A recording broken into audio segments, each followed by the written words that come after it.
Welcome to Mission Evolution Radio Show with Gwilda Wiyaka, bringing together today's leading experts to uncover ever-deepening spiritual truths and the latest scientific developments in support of the evolution of humankind. For more information on Mission Evolution Radio with Gwilda Wiyaka, visit www.missionevolution.org. And now, here's the host of Mission Evolution, Miss Gwilda Wiyaka.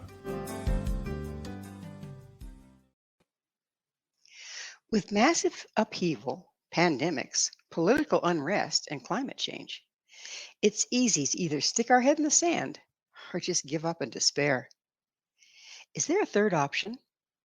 What other choices do we have?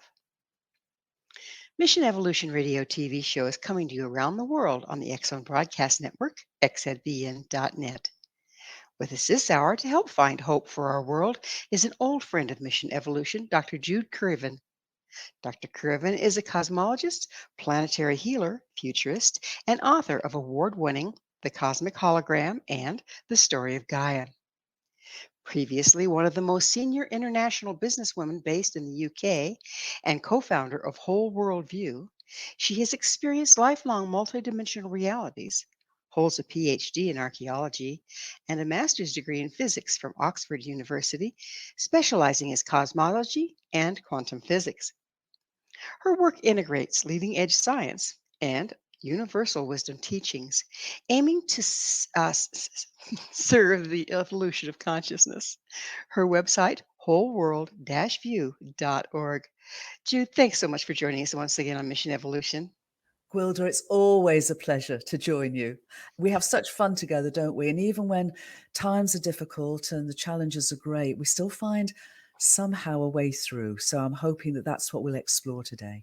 I think that's really a good thing to explore at this point, right? Yeah. So, Jude, it would appear to be a real mess out there. What on earth is going on? Oh, my Lord. Well, many different things I would suggest, and on many different levels. But at the most foundational level, with all the challenges in these turbulent times, I would suggest that we frame this as the potential birthing of a new age. That we've come to an end of a long journey, and we can talk about that and why we've got to where we've got to. But I would suggest that we're at a moment now where our collective choice, this is our moment of choice. Do we stay primarily with a worldview that's been based on materialism and separation? Or do we come together and, we now have the evidence of leading edge science across all scales of existence and many fields of research that's converging with universal wisdom teachings to reveal that instead of a world and instead of reality and instead of a universe that's devoid of meaning and purpose and made up of separate stuff, instead we're finding that we're actually part of a universe that is living, meaningfully existing, purposefully evolving, and unified in its wholeness, where we matter, where we have meaning and purpose. So we're at this point that we can stay in that worldview that we've really followed the last few hundred years, which is a very lonely worldview. It's a very individual worldview, but it's individual in that sense of a loneliness. Or we can wake up to remember that we're inseparable, from each other and the world as a whole. That is, I think, our choice. That, I think, is our opportunity. It seems like right now, everything is going the other direction. People are getting more and more polarized, more and more judgmental, more and more shut down, more and more negative and violent in a lot of ways. How can this be leading to unification? Well, some while ago, I think it was 25 years ago, a wonderful spiritual teacher called Wayne Teasdale coined a new word, interspirituality. And he wrote a book, and a dear friend of mine, Dr. Kurt Johnson, wrote a book called The Coming into Spiritual Age.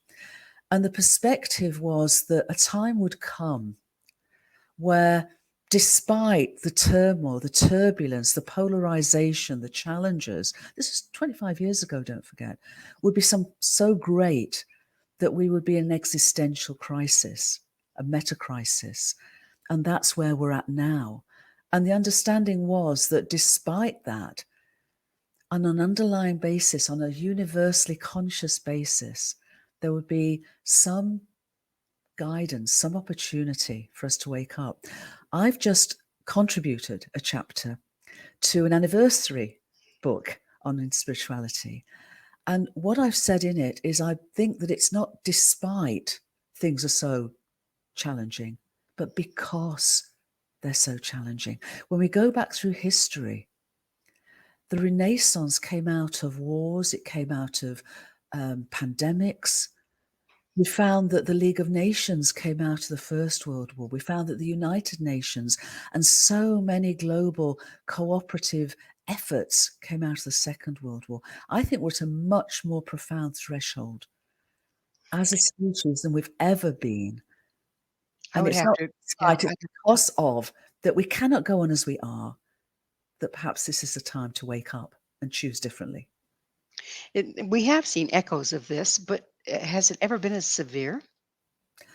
Not as a global species. I mean, there are times when we look back through history, there have been times in prehistory where the environment has been going through major change. And when we were still, homonyms, when we were still, humans per se, but early humans, a lot of volcanism, a lot of climate change. And that probably did spur us to innovation. But now we've come together. We know we're a planetary community. We know that we're a human family. We know that, and we have the tools, Gwilda. This is the crazy thing. We have the tools to transform our world. What we don't have is a communal worldview of wholeness, of unity. And that's what I'm sharing. And that's what the evidence is now revealing and supporting us in making these different changes. And isn't that what the ancient spiritualism, okay, and the ancient teachings and the ancient mysteries, isn't that what they've all pointed towards, the base of every religion? Yes, absolutely. When you trace back through all the religions, at their most foundational, all of them have some form of what we call the golden rule in them. In other words, to treat others as you would wish to be treated. And there's a silver rule. Do you know there's a silver rule as well as a No, golden rule? Oh, no, nor that's did new to I. me. I know it was new to me a few years ago. But the silver rule is treat others as you understand they would wish to be treated, Mm. which Oh, almost isn't that puts you in that wonderful Native American tradition of walking in others' moccasins nice? to understand, to understand them rather than say, I'd like to be treated like this, Mhm. so I'll treat you like this, which is great. But if I can perhaps go even a step further than that and say, everything that you've told me you would like to be treated like this. I would love to treat you as you've explained to me you would like to be treated. And that involves us listening to each other and learning from each other. It involves a certain level of empathy too, doesn't it? That has been glaringly absent for quite some time. Well, if you go with the mainstream media, yes. But, I speak and you, I know, speak to many, many, many thousands of folks around the world. And in many cases, although we both agree, and of course things are very challenging, there's kindness everywhere. There's empathy everywhere. And I loved what was said at the beginning about humankind, because kind is a type of, but its other definition is, of course, compassion and empathy and generosity of heart. Perhaps we need to be humankind. As simple as that. But when we are in a worldview and therefore a mindset, and where we look at the world through the lens of separation, we make the choices that we've been making, and they're natural choices. What I'm sharing, what the evidence is showing, and what you, as you say, universal spiritual and wisdom teachings have always said, is that truly we are interdependent members of the vast communities of life of our universe, of its web of life. And its life goes far beyond biological organisms to the whole of creation. I would have to ask or point out, isn't there a difference between truly embracing and coming from an empathetic, kind heart and painting it on because it's what you want to be? And how can we move from one to the other? I love that painting it on. I had such a visual when you said that. Well, there's a very long-standing self-help guidance that fake it till you make it. I've never been a fan, I have to say. But I do appreciate that in certain instances that can be the case. What I would perhaps suggest otherwise, kindness is and love are the most simplest of things we could do. Empathy is perhaps what we can invite ourselves to do, and it starts with us, as we know, is make our choices consciously, to make our choices from love. As simple as that. Rather than say something unkind to someone, whether it's a family member, a friend, a stranger, say something kind. I love when I see people looking a bit unhappy in the world. There's a lady behind a counter that I was buying something from the other day, and she really looked miserable, as though the world was on her shoulders, and it may well have been. But she had the most incredible shoes. And I said, "I love your shoes." And she suddenly perked up and said, "Oh, thank you. I got them here and I love wearing them." And we had a lovely 5-minute encounter. Well, speaking of walking in another person's moccasin, Yeah, exactly. it is that magic moment, though, Jude. We have to take a commercial break. Jude and I will return very shortly, so don't you dare go away. This is Mission Evolution, www.missionevolution.org. What do universal wisdom teachings have to do with science? With us this hour discussing the nature of the universe is the author of The Cosmic Hologram and The Story of Gaia, Dr. Jude Currivan. Dr. Jude, what do the wisdom teachings have to do with science? Well, what I would suggest, Gwilda, is that wisdom teachings tend to actually cluster around 3 ways of discovering wisdom. One is the way of the mind, which I call the way of the sage. One is the way of the heart, the way of the shaman. And the other way is the way of the mystic, the way of the will, the way of the purpose, the way of the seer.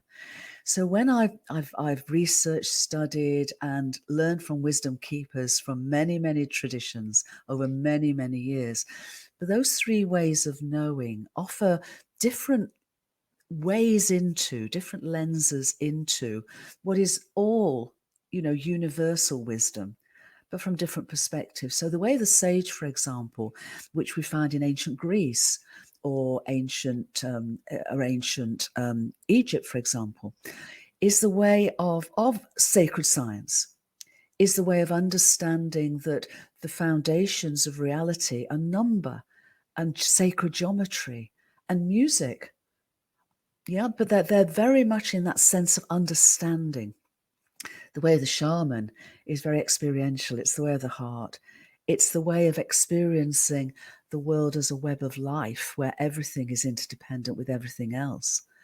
And the way of the seer is often the unexpected, I didn't ask for this, but here it is, revelation of multidimensional realms of reality. So when we look at, for example, ancient India and the Vedic traditions, they tend to merge the sage and the seer in a realization that, mind and consciousness aren't something we have, they're what we and the whole world are. When we look at the ancient geometers of Greece, their wisdom is being discovered now thanks to computers and the ability to analyze vast amounts of information to show that the world and the appearance of reality is indeed patterned geometrically. So it scales up and it scales down. So these universal wisdom teachings all have something to teach us. And we're in an amazing opportunity and moment now where we have access to all of them. So if we triangulate from the Yes. and bring them all together, what do we end up with? A fight or something else? We end up with our way to revolutionary understanding today. For me, this is our conscious revolution, where we can interweave the way of the seer, the way of the shaman, and the way of the sage. And when we do that, we're really bringing our minds, our hearts, and our purpose together. We're literally integrating. And some folks will just be called to the way of the shaman. Others, the meditative and, all the sort of supernormal phenomena that is the way of the seer. And others will want to understand how this all works together. And I would suggest that all three now, it's really important that we co-weave all three together as Is part of our there conscious evolution. is there there's a surface understanding of these things. There's these Mhm. rituals that people fight over, and okay, to nauseum. Um, but is there a way? Don't we need to go deeper into each one in order to bring forth what it offers to bring into the triangle? Yes, but we don't all have to go that deep in all of them, in my experience. So, I've been journeying for all my life on all three, but it was a long while before I really entered into the initiatory journey of the shaman. I was in my head from very early on, and I loved science, and I walked between worlds. So I was also having the experiences of a seer from 4 years old. So I naturally journeyed along those paths of a seer and a sage.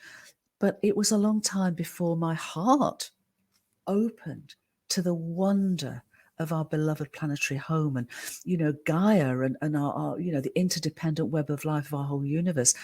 That really, for me, was the most revelatory, because it really embodied that gratitude of a living, loving evolutionary universe within my life.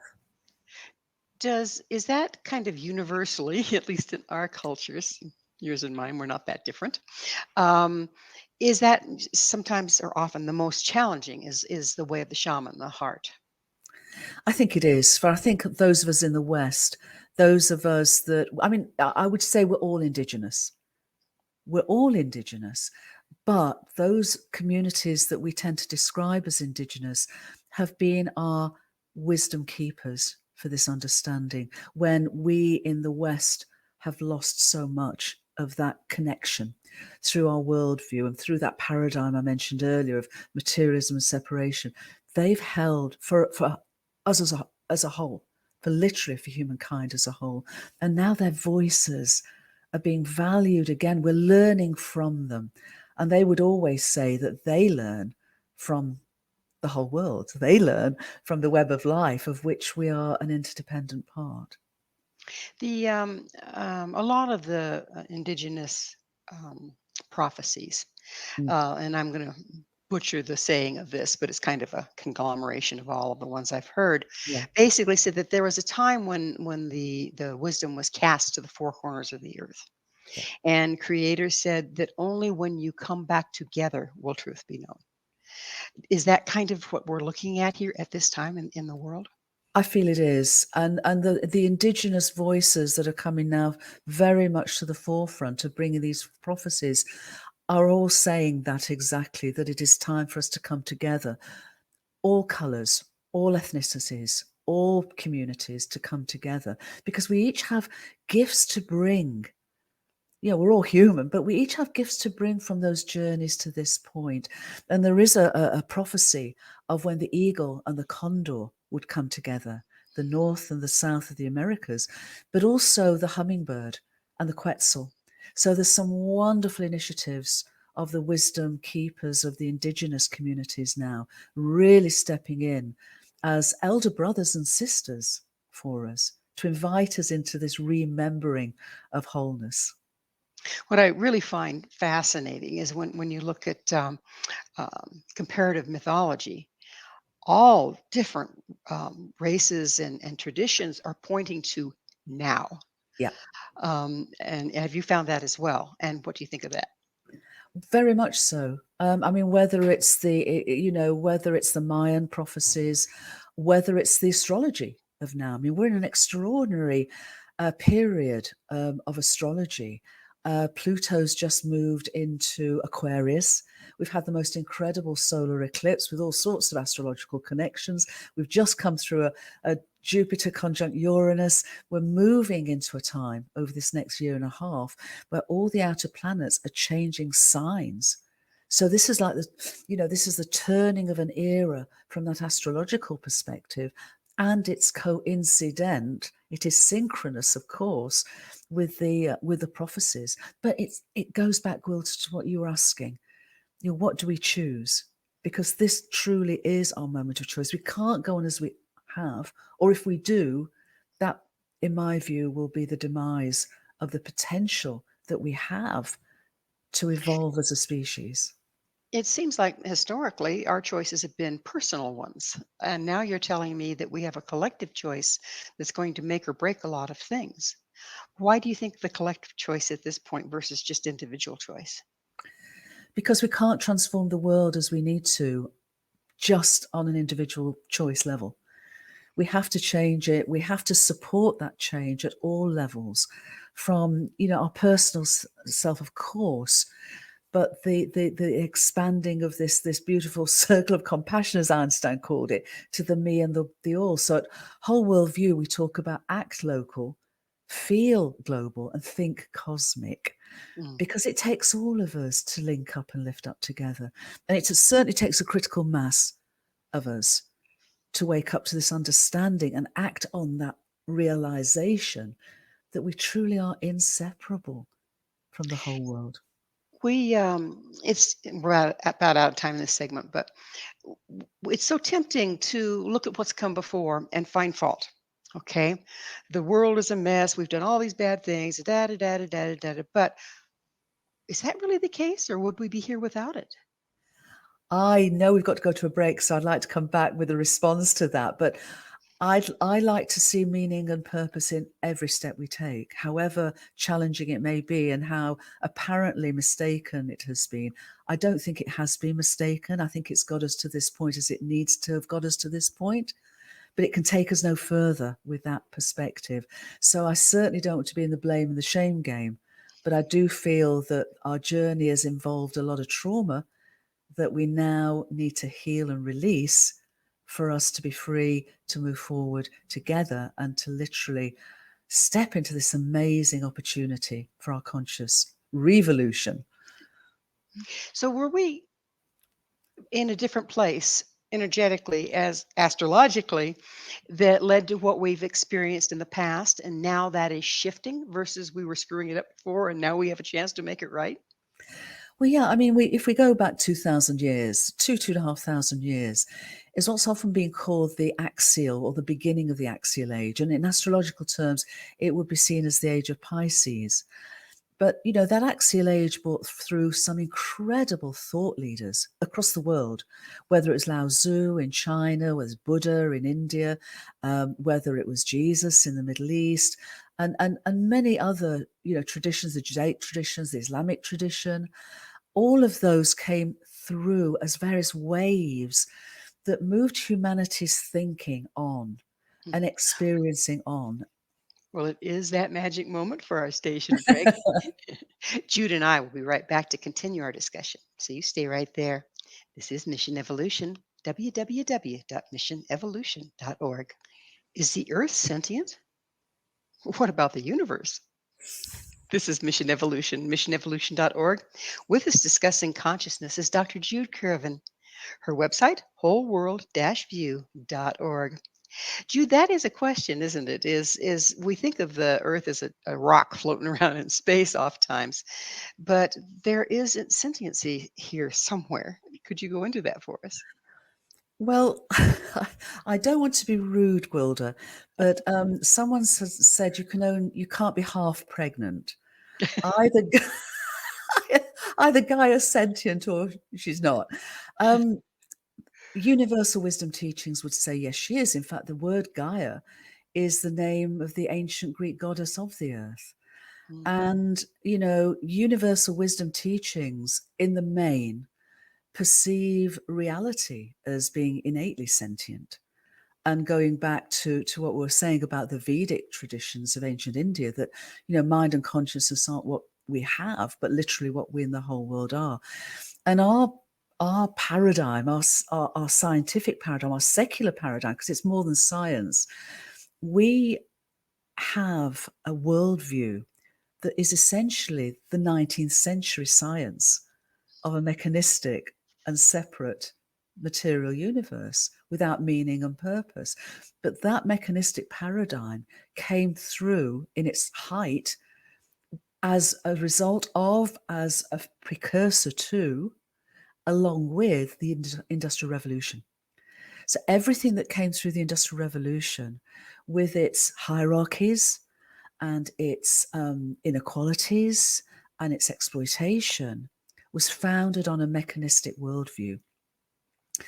That worldview has stayed all through the 20th century scientific revolutions of quantum physics and relativity theory. They were put the philosophical implications of those, that we are not separate, that mind and consciousness is foundational, were pushed to the side. And instead, throughout the whole of the 20th century, despite evidence to the contrary, that mechanistic worldview continued. And so the technological advances came forward, but the understanding of who we really are was just pushed to the side. And that kept us in that individuation, it kept us in the separation, all that we've spoken to. Now, leading edge science, the evidence is so strong to the point that the 2022 Nobel Prize for Physics was given to research showing that our universe exists and evolves in its entirety as a non-locally unified, unitive entity that is mindful and therefore sentient. So we're now at this point where the science is so compelling and it's converging with wisdom, universal wisdom teachings, so that we're at this point where, yes, we can say yes, not just because our heart says yes, but the evidence on all scales says yes, that our planetary home is sentient, and a sentient being in a sentient universe. Wasn't the mechanistic approach, didn't it make it easier to be heartless? Oh gosh, yes.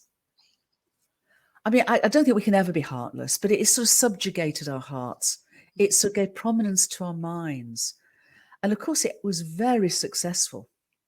I mean, when we think of the sort of the several hundred years from medieval times in Europe, you know, medieval times in Europe was absolutely dominated by the authority of the Catholic Church.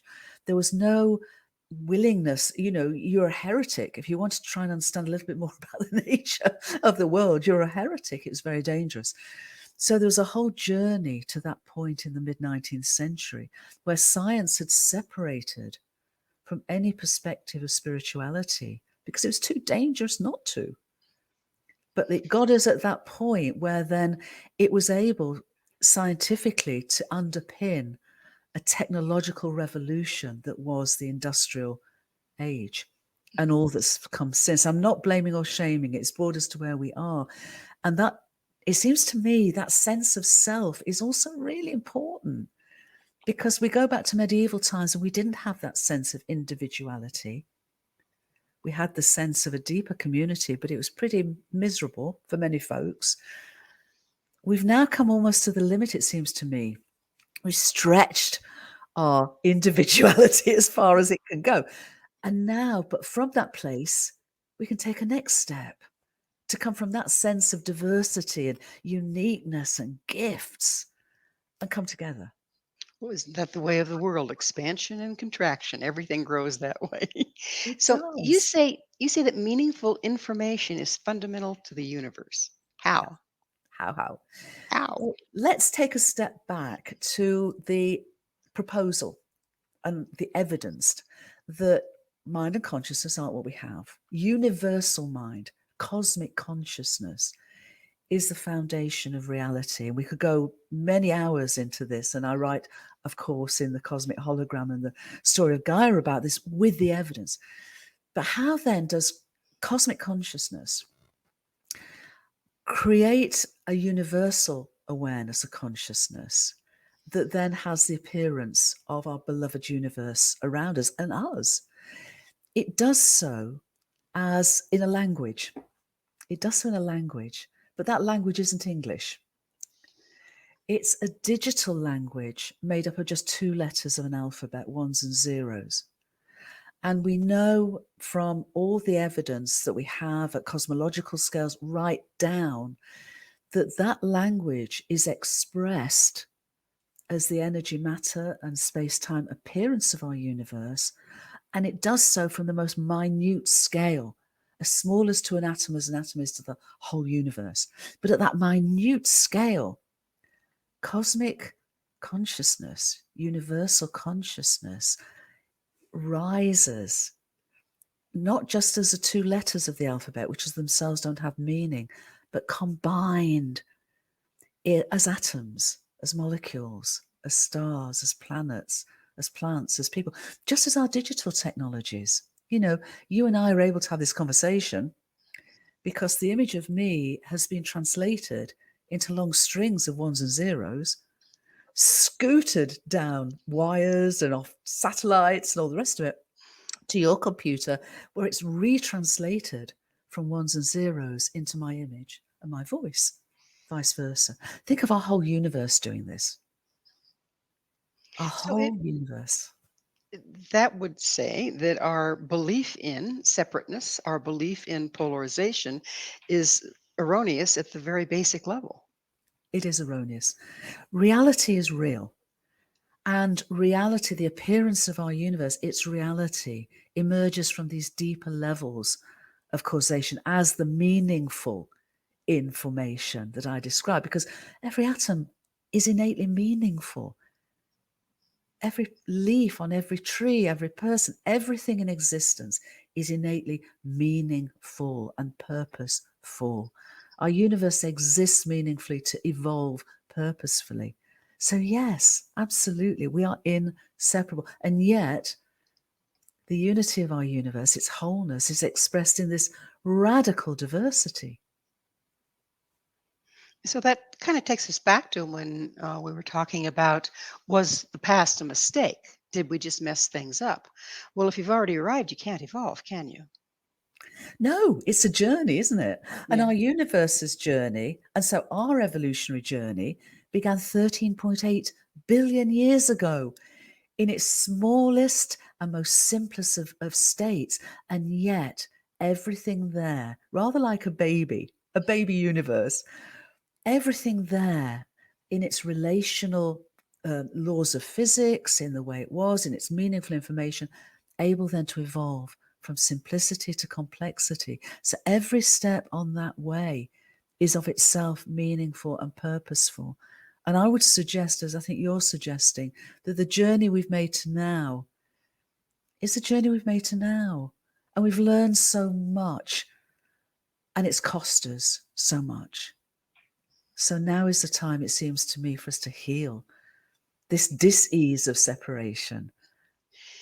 Have we gone from simplicity into great complexity and yet are destined to move into yet a more simple way of being?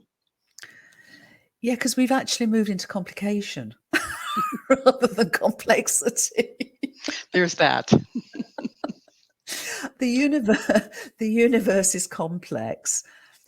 Human behaviors are very complicated. And yes, and what's really lovely is that every step on that journey, that universal journey to here and now, every step into greater complexity has involved cooperation. It's involved collaboration.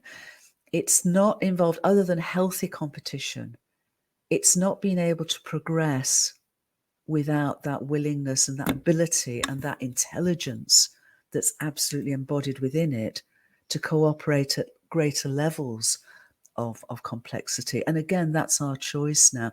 And we're trying to do it, but we've been trying to do it from a worldview of separation. When we turn round and realize that, we're not in any way separate, I think it's going to make it much easier. Much I, easier. I hope so. So, We're about out of time in this segment, but it seems to me like what you're saying makes such perfect sense, because you can't participate if you can't compromise and blend. absolutely. And you can't solve a problem from the same level of understanding that created it. There is that, yes. So I think it's Well, the both. I think it's the both and we're at such an amazing threshold of potential and That possibility, it seems to me. it is exciting. It's a wonderful time to be alive, even with all the trials and tribulations. Yeah, Yeah. yeah. Well, it is that magic moment for a station break. Please stay with us as Jude and I continue to explore the evolution of consciousness. This is Mission Evolution, www.missionevolution.org. What choices do we have? This is Mission Evolution, missionevolution.org. We're continuing our discussion with Dr. Jude Currivan. Her website, WholeWorld-View.org. Jude, is evolution a given or is a certain amount of participation needed? Oh, I think participation, Gwilda. When I was writing the story of Gaia, I love the stories of participation. You know, whether it was the evolution of nucleated cells, which required symbiosis and bacteria working with together, and whether it was slime molds and how they find their food and cooperate, whether it was the altruism that I was finding through so many stories. But absolutely, evolution is participatory. And that leads us back to choices, doesn't it? It does indeed. We And not only choose to participate, but how we participate is a choice as well. it is, and that's one of the reasons why I mentioned earlier at Whole World View, we talk about acting local, feeling global, and thinking cosmic, because I think it's really important that at least on a sort of an accessible, easy level, for folks just to understand that we are inseparable. Just even if people have to take it on trust. I was going to say, trust me, I'm a doctor, but I'm not going to say that. But, that's why I've brought so much of the evidence together, because the evidence is so compelling. And it absolutely converges with universal wisdom teachings and spirituality-based teachings. So there's a foundation there, there's an underpinning and a framing there that is cosmic, but that vast cosmos, I talk about the big breath of our cosmos, not beginning in a big bang. It was tiny, but it wasn't the chaos of a bang. It was the most incredible first moment of an ongoing, ordered, exquisitely fine-tuned big breath. That big breath of our universe breathes through us in every moment, in our little breaths. So even when we breathe, if we can have a sense of breathing that big breath of a living and loving universe through us, when we breathe out love. Breathe that love. As simple as that. So all our choices we can make them complicated, we can make them complex. But if we take that thinking cosmic and that vastness and bringing it into the intimacy of our lived experience, and then we act local in our communities and we feel global, knowing the things we can do that can help the environment when we come, personal choices, but when we come together.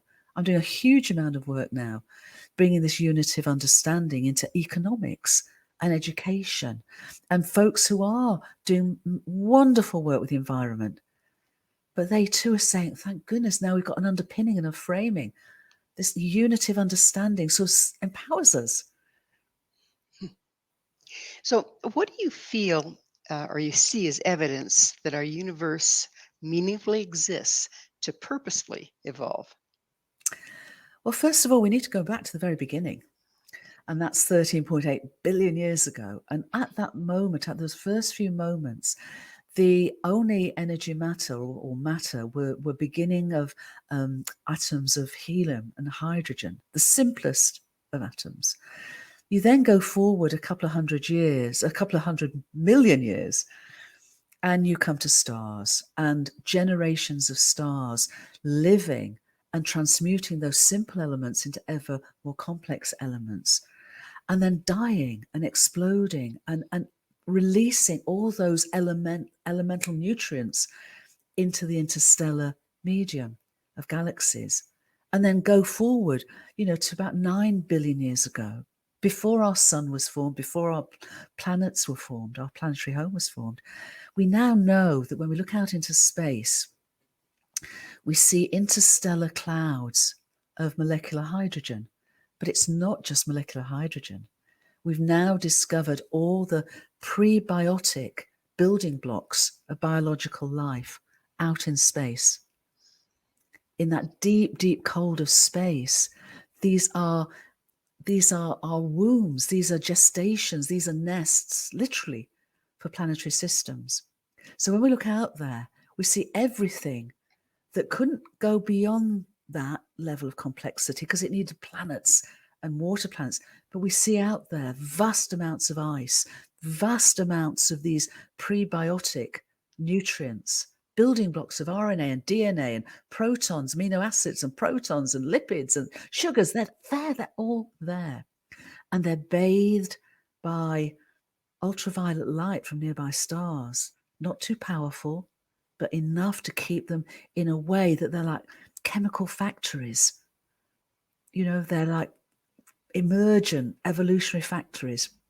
And then about 5 billion years ago, a large star came to the end of its life and exploded as supernova. And its shockwaves collapsed a portion of such a cloud, not chaotically, but it collapsed it in a way that it formed our planetary system with a proto-sun at the center.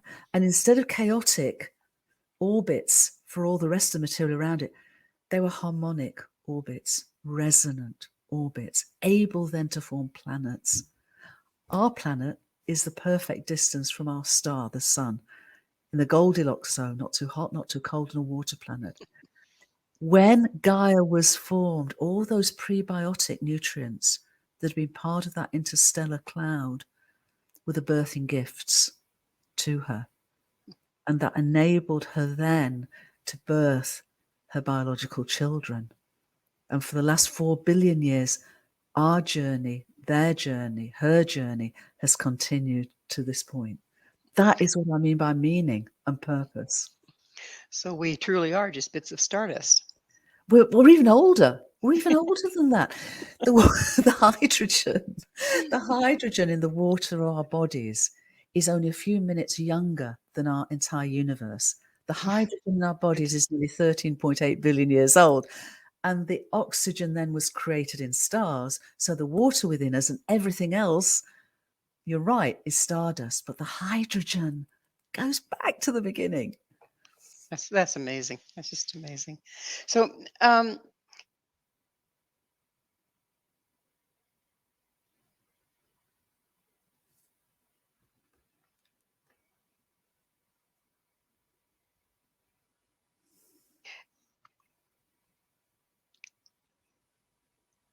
were you able to hear my question, Jude? No, my dear, you froze. I was afraid of that. The statue. I said, is the time in the show when I get to ask you, what's your mission? Oh, my Lord. I don't think I have a mission. I think each of us is a mission. Each and every one of us is a mission of our universe to come into this earth walk and to experience and to learn. And I hope to find love and joy.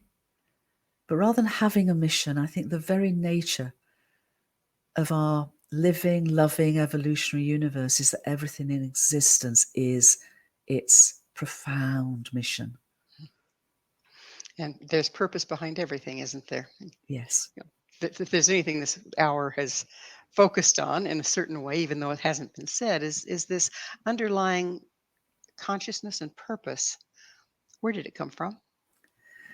For me, it goes back to, again, universal wisdom teachings that the nature of reality is mind and consciousness, cosmic consciousness. Some would call it the ground of all being.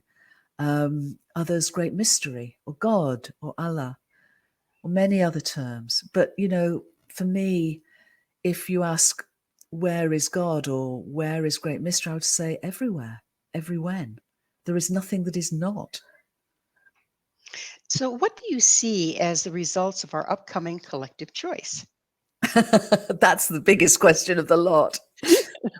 I don't know, but I suspect that neither you nor I would be here if we weren't optimistic. And I think realistically optimistic, because I think I see so much that is converging now.